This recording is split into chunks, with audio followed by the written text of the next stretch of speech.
ఓం సాయిరాం. బాబా భక్తులందరికీ కూడా నమస్కారం అండి. అందరూ కూడా సుఖంగా సంతోషంగా ఎప్పుడూ కూడా ఆనందంగా ఉండాలి అని చెప్పి ఆ బాబాగారి తరపున నేను కూడా మనస్ఫూర్తిగా కోరుకుంటున్నాను. ఈరోజు బాబాగారు అందించే సందేశం ఏంటి అంటే కనుక, తల్లి ఆశగా ఒక మాట చెప్పాలని వచ్చాను. ఈ మాట విన్న నిమిషంలోనే గొప్ప శుభవార్త, ఎదురు చూస్తున్న వార్త నీ చెవిన పడుతుంది అని చెప్పి ఏదో తెలియని సందేశాన్ని ఈరోజు బాబాగారు మనకు అందించాలి అని చెప్పి అనుకుంటున్నారండి. మరి ఆ సందేశం ఏంటో మీరు పూర్తిగా తెలుసుకోవాలి అనుకుంటే కనుక వీడియోని ఎక్కడా స్కిప్ చేయొద్దండి. చివరి వరకు చూస్తేనే మీకు పూర్తిగా బాబాగారి మనసులో ఉన్న ఆంతర్యం ఏంటో అర్థమవుతుంది. మరి వీడియో చూసే ముందు ప్రతి ఒక్కరూ కూడా ఈ వీడియోకి ఒక చిన్న లైక్ ఇవ్వండి. కింద కామెంట్ సెక్షన్లో ఓం సాయిరామ్ అని చెప్పి టైప్ చేయడం మాత్రం అస్సలు మర్చిపోవద్దు. దానికంటే ముందు చాలామంది కూడా గురువుగారి గురించి అడుగుతున్నారండి. అక్క, ఎన్నో రకాల సమస్యలతో మేము సతమతమైపోతున్నాము, మీకు తెలిసిన గురువుగారు ఎవరన్నా ఉంటే చెప్పండి అక్క అని చెప్పి అడుగుతున్నారు.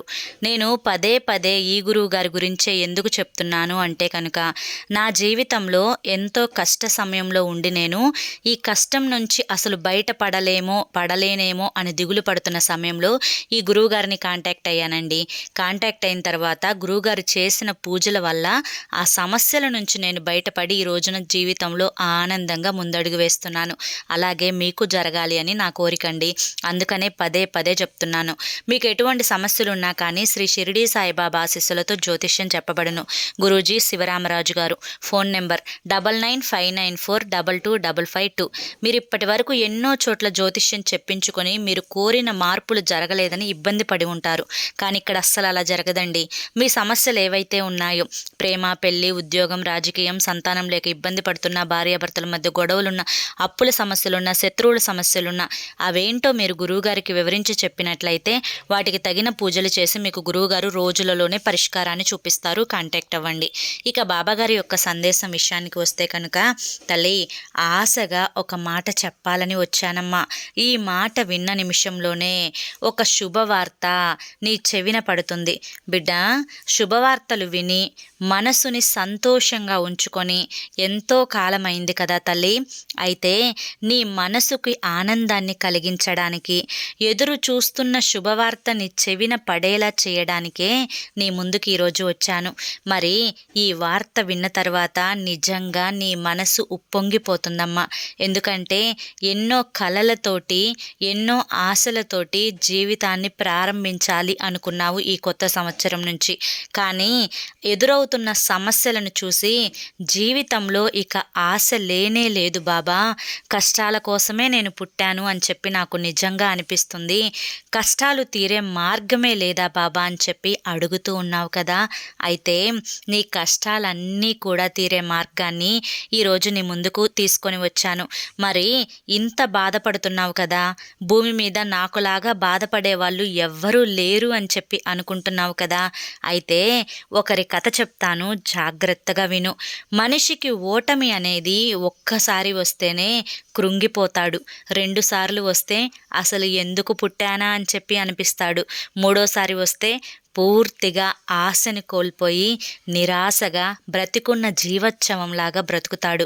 కానీ ఇప్పుడు నేను చెప్పే ఈ వ్యక్తి ఒకసారి కాదు, 2 సార్లు కాదు, 1000 సార్లు పైనే ఓడిపోయాడు తన జీవితం మీద. అయినా కానీ ఎటువంటి నిరాశనే పొందలేదు. అతను పుట్టింది మార్చి 20వ తారీఖు 1890వ సంవత్సరం. బిడ్డ, ఇతని గురించి చెప్తాను, ఇతనెవరో కూడా చెప్తాను, జాగ్రత్తగా విను.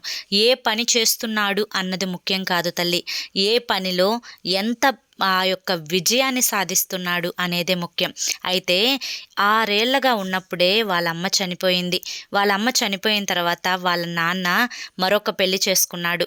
అయితే సవితి తల్లి సరిగ్గా చూడదు కదా తల్లి. అయితే ఆ యొక్క బిడ్డ ఎలాగో ఒక 11 ఏళ్ల వరకు పెరిగాడు. తరువాత 11 ఏళ్లకే ఒక ఫామ్ హౌస్లో ఒక చిన్న కూలోడికిలాగా చేరాడు. అయితే అక్కడ సరిగా లేదని చెప్పి మటన్ షాపులో ఆ మటన్ కొట్టే దగ్గర ₹1 ఎంతో ఇస్తారు అని చెప్పి అక్కడ చిన్న ఉద్యోగంలో చేరాడు. అక్కడ సరిగ్గా చూసుకోవడం లేదు, డబ్బులు సరిగా ఇవ్వడం లేదు అని చెప్పి కొంచెం అతనికి 18 ఏళ్ళు వచ్చేసరికి తప్పుడు సర్టిఫికెట్ పెట్టుకొని ఆర్మీలో చేరాడు. ఆర్మీలో కూడా తనకు నచ్చినట్లుగా లేదు లేదు అని చెప్పి అక్కడ కూడా అది ఉద్యోగాన్ని వదిలేసి తర్వాత మేనమామ సహాయంతో బస్ కండక్టర్గా చేరాడు. బస్ కండక్టర్గా కూడా జీతాలు సరిగ్గా ఇవ్వడం లేదు, ఇక్కడ పని చేసిన ₹1 కూడా మిగలదు అని ఒక రైల్వే ట్రాక్లో కూలీగా పనిచేశాడనమాట. రైల్వే ట్రాక్లో కూలీగా పనిచేస్తూ తనకి 19 సంవత్సరాలు వచ్చాయి. 19 సంవత్సరాలు వచ్చిన తర్వాత జాస్మిన్ కింగ్ అనే ఒక యువతిని పెళ్లి చేసుకున్నాడు. ఇక భార్య కూడా ఏదో ఒక చిన్న స్వీపర్గా పనిచేస్తూ ఉంటుందన్నమాట. అయితే ఇక భార్య సంపాదనతో ఇలా చిన్న చిన్న పనులు చేసుకుంటూ ఉంటే కుదరదు అని చెప్పి లా చదువుదామని చెప్పి లాలో జాయిన్ అయ్యాడనమాట. ప్రైవేట్గా జాయిన్ అయ్యి లా అనేది పాస్ అవుతాడు. ఇక భార్య ఏమో స్వీపర్గా, తనేమో లాయర్గా పనిచేస్తూ ఉన్నాడు. ఒక మంచి పేరు వస్తుంది, కొంచెం బాగా సంపాదించుకోవచ్చు అనుకున్న క్షణంలో ఏదో ఒక కేసు అనేది అతని మీద పడి ఒక క్రిమినల్ కింద అతన్ని అరెస్ట్ చేసి నువ్వు క్రిమినల్వి, నువ్వు లాయర్గా పనిచేయడానికి పనికి రావు అని చెప్పి బార్ అసోసియేషన్ వాళ్ళందరూ కలిసి అతన్ని లాయర్ నుంచి తొలగించేశారనమాట. మరి ఇక ఏం చేస్తాడు చెప్పు? ఎంతో కష్టపడి లాయర్ చదువుకున్నాడు, దానివల్ల ఎటువంటి ఉపయోగమే లేకుండా పోయింది. ఇక అతని భార్య కలిసి ఒక బోర్డు అసోసియేషన్ పని చేసుకుంటూ ఉండేవాళ్ళనమాట. అదే కంపెనీలో వచ్చిన ₹6 డబ్బులతోటి కంపెనీలో షేర్స్ కొన్నాడు. అయితే ఇక షేర్స్ కొన్న తర్వాత ఆ వచ్చిన డబ్బులు పెట్టి అప్పట్లో బల్బులు తయారు చేస్తూ ఉండేది అమెరికా. ఇక బల్బులు ఒక ఊపుతుంది అమెరికా అని చెప్పి ఆ బల్బులు కంపెనీని తయారు చేద్దామని చెప్పి, బల్బులన్నీ తయారు చేద్దామని చెప్పి ఒక కంపెనీని పెట్టాడు.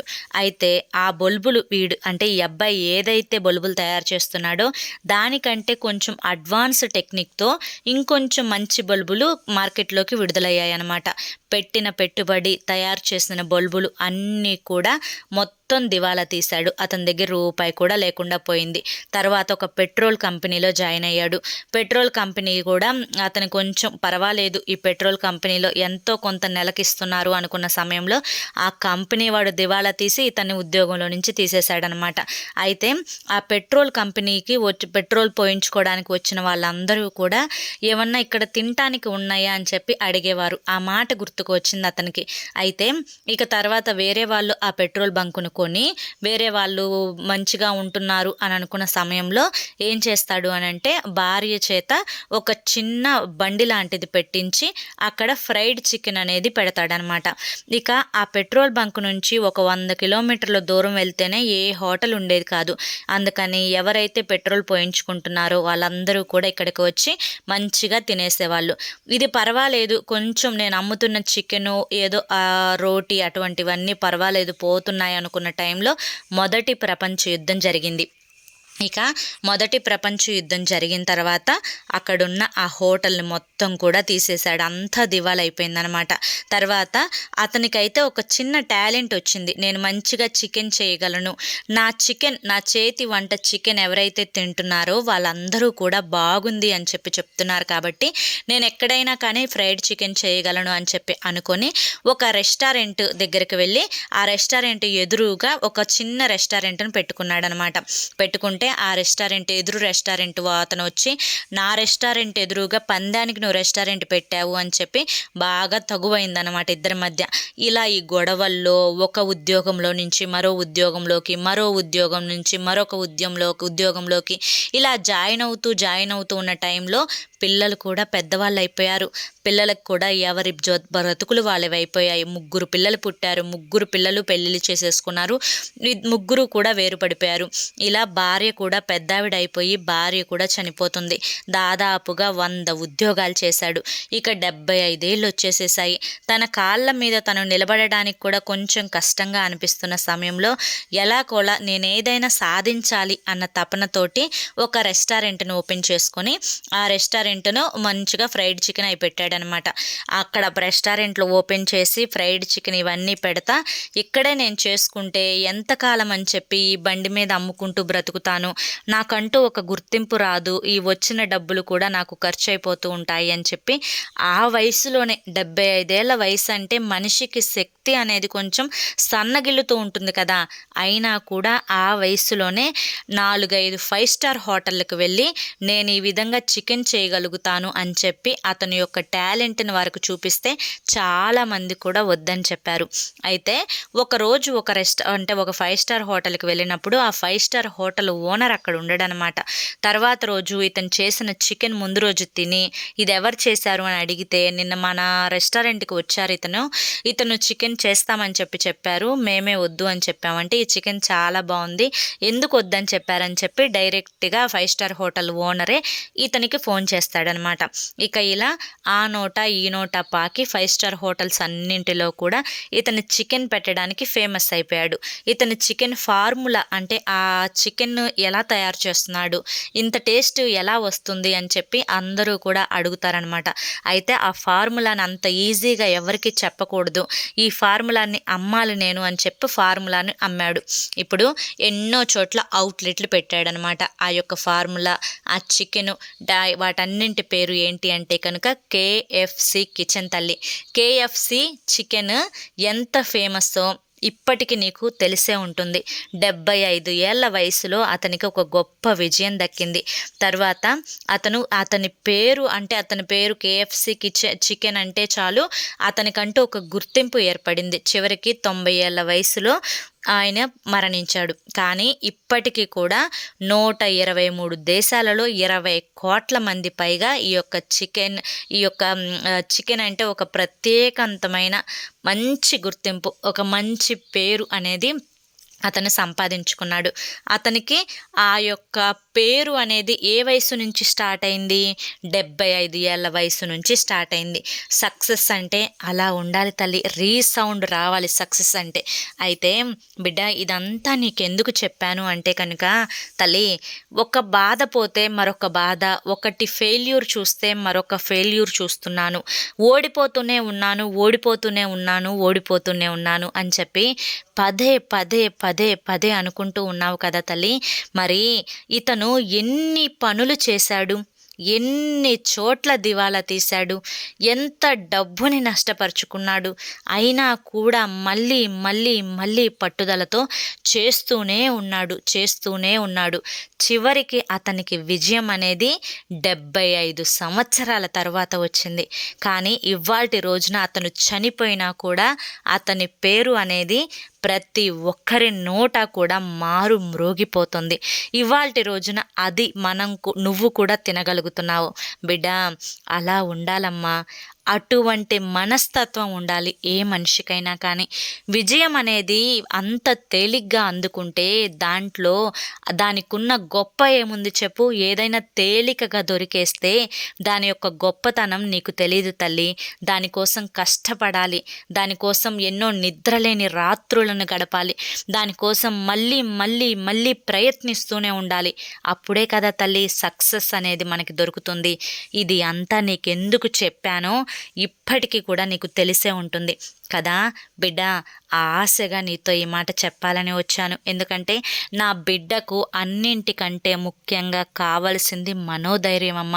ఈ మనోధైర్యం అనేది నిన్ను ఎన్నో పనులు చేసేలా చేస్తుంది. ఎన్నిసార్లు ఫెయిల్యూర్ వచ్చినా కూడా నువ్వు నిలకడగా నిలబడేలా చేస్తుంది. నీకంటూ ఒక ఆత్మస్థైర్యాన్ని ఇస్తుంది, ఆత్మధైర్యాన్ని ఇస్తుంది. అప్పుడే నువ్వు ఏ పని చేసినా కూడా, ఒకవేళ ఫెయిల్యూర్ వచ్చినా కూడా తట్టుకొని మళ్ళీ చేయగలుగుతావు. అర్థమైంది కదా బిడ్డ. నీకు ఈరోజు ఒక గొప్ప శుభవార్త వినిపిస్తాను అని చెప్పాను కదా. ఆర్థికంగా మనిషి నిలదొక్కుకోవడానికి డబ్బు అనేది చాలా అవసరమమ్మ. అయితే ఆ డబ్బు అనేది ఎలా వస్తుందో అలా వెళ్ళిపోతుంది అని చెప్పి చాలా బాధపడుతున్నావు. అయితే దానికోసం ఒక చిన్న పరిహారాన్ని చెప్తాను, జాగ్రత్తగా చేసుకో. ఒక 5 రూపాయల బిల్లను తీసుకో. ఈ 5 రూపాయల బిల్లను తీసుకొని చక్కగా నీ సంకల్పాన్ని చెప్పుకో. నువ్వు ఏదైతే చెయ్యాలి అనుకుంటున్నావో, ఎందులో అయితే విజయాన్ని సాధించాలి అనుకుంటున్నావో, నీ దగ్గర డబ్బు నిలబడాలి అని చెప్పి అనుకుంటే దాని గురించి అయినా కానీ ఆ సంకల్పాన్ని నువ్వు మనసులో చెప్పుకున్న తర్వాత నీ ఇంటి తులసమ్మ దగ్గరికి వెళ్ళు. తులసమ్మ దగ్గరికి వెళ్ళి కొంచెం ఆ తులసమ్మ మొదట్లో వేళ్లతో మట్టిని పక్కకని ఆ 5 రూపాయల బిళ్ళను, లేదా నీ దగ్గర రాగి నాణెం ఉంటే రాగి నాణాన్ని కూడా ఈ యొక్క పరిహారానికి వాడుకోవచ్చు అని చెప్పి తెలుసుకో. ఈ 5 రూపాయల బిళ్ళను అక్కడ పెట్టేసేసి చక్కగా మట్టిని కప్పేసే, దాన్ని సరిగ్గా నువ్వు 41 నిమిషాలు ఉంచాలి అని చెప్పి గుర్తుంచుకో. 41 నిమిషాలు ఆ తులసమ్మ యొక్క అతీతమైన శక్తులు అనేవి ఆ రాగి నాణెంలోకి లేదా 5 రూపాయల బిళ్ళలోకి వెళ్తాయి. సరిగ్గా 41 నిమిషాలు పూర్తయిన తర్వాత ఆ కాయిన్ని తీసుకొని నువ్వు నీ పర్సులో పెట్టుకో తల్లి. ఈ విధంగా లేదా నీ బీరువాలో పెట్టుకో. ఈ విధంగా నువ్వు 41 రోజు నీవు దాన్ని నీ దగ్గరే ఉంచుకో. ఈ విధంగా నువ్వు 41 రోజులకు ఒకసారి చేసుకో. 41 రోజుల తర్వాత ఆ కాయిన్ని 5 రూపాయల బిళ్ళని ఏదైనా హుండీలో వేసేసేయి. ఈ విధంగా చేసుకుంటూ ఉంటే కనుక నీ దగ్గర డబ్బు అనేది నిలుస్తుంది. ధనాకర్షణ శక్తి అనేది నీకు పెరుగుతుంది. ధన ద్వారాలు అనేవి తెరుచుకుంటాయి. లక్ష్మీదేవి నీ ఇంట స్థిర నివాసం ఉంటుంది తల్లి. నీకు ఈ యొక్క ఆ శుభవార్త అనేది నువ్వు వినాలి అనుకుంటున్నావు కదా తల్లి, అది నీ చెవిన పడి తీరుతుంది. ఈ పరిహారం చేసుకోవడానికి గురువారం, శుక్రవారం చాలా అద్భుతంగా నీకు ఉపయోగపడతాయి కనుక తప్పకుండా చేసుకునే ప్రయత్నం చేయి బిడ్డ. మరి ఈరోజు నీకు ఒక మంచి పరిహారాన్ని చెప్పాను, ఆత్మధైర్యాన్ని ఇచ్చే కథను చెప్పాను. మరి వీటిని ఆలకించిన తర్వాత నీ మనసు ప్రశాంతంగా ఉంది కదా తల్లి. బాధతో నిండిన నీ మనసు, బరువెక్కిపోయిన నీ మనసు తేలికించిందిగా తల్లి.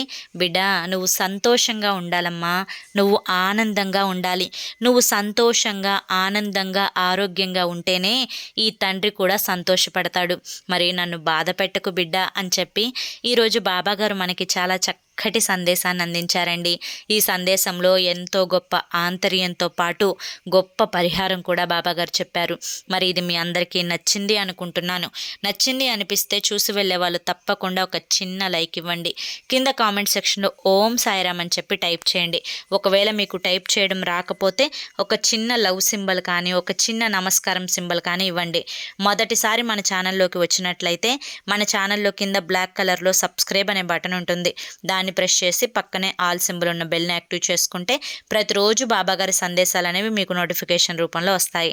మరి రేపు మరొక మంచి సందేశంతో తప్పకుండా కలుసుకుందాం. అంతవరకు కూడా బాబా ఆశీస్సులు మీపై ఉండాలి అని చెప్పి మనస్ఫూర్తిగా కోరుకుంటూ సర్వే జనా సుఖినో భవంతు. ఓం సాయిరామ్.